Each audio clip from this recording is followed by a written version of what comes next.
Peeps. Here's a little graph from Uncle Mongrel. When you cut a fiber drop on your house with an ice axe because you're trying to clear ice from your roof and your satellite dish, you know we're gonna have to splice this thing. Most likely have to splice it at the pole. You need to shovel this shit out. This ain't my job. I'm not supposed to be shoveling. It's not part of our job. That's what I gotta do to get this damn thing done. That thing's this snow's above my kneecaps.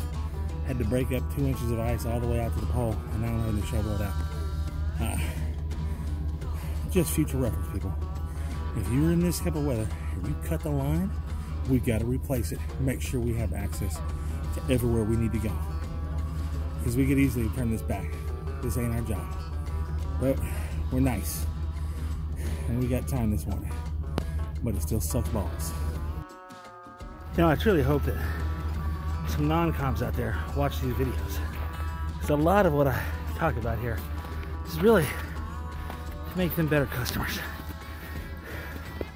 so that we can be better technicians for them. Because when we have to do this stuff, we ain't happy at all. In fact, this is what makes me want to go back to Desden and go back to copper.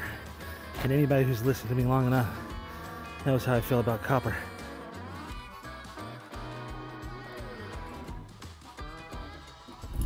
Oh, hey peeps, it's your Uncle Mongrel again.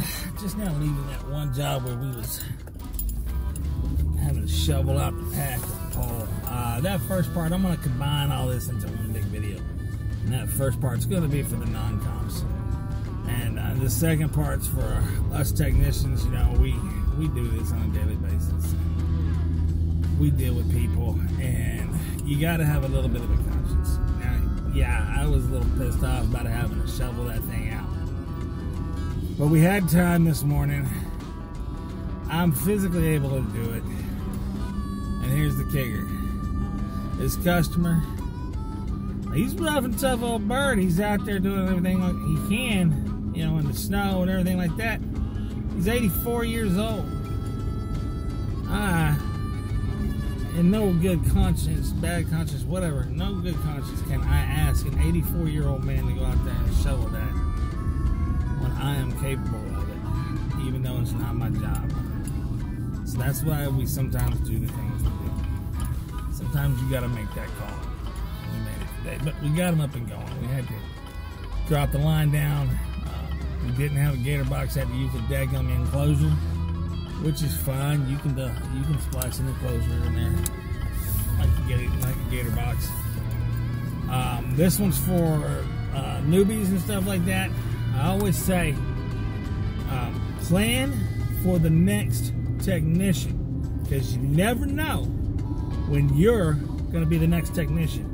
Now this particular one, and I'll show a picture and stuff of it, is it's got a lot of slack in there. It's got a lot of available slack inside this enclosure, because I know for a fact we are coming back in spring and we're going to redo this thing and hang it to the other side of the house. We just had to temp hang it to the far corner of this guy's house, so we're going to have to come back and redo this, and we may need to get back in there and have some slack. So I also laid the box out to where the left-hand side of that box is the drop coming from the house. So the spot in the box closest to the house is the house drop. Spot on the right, closest to the field, is the field side. Plan how you do things so the other technicians come behind you can figure it out real quick, fast, in a hurry. Leave them the slack they may need. They may not need it, but leave them the slack they may need. Otherwise, like I said before, you just...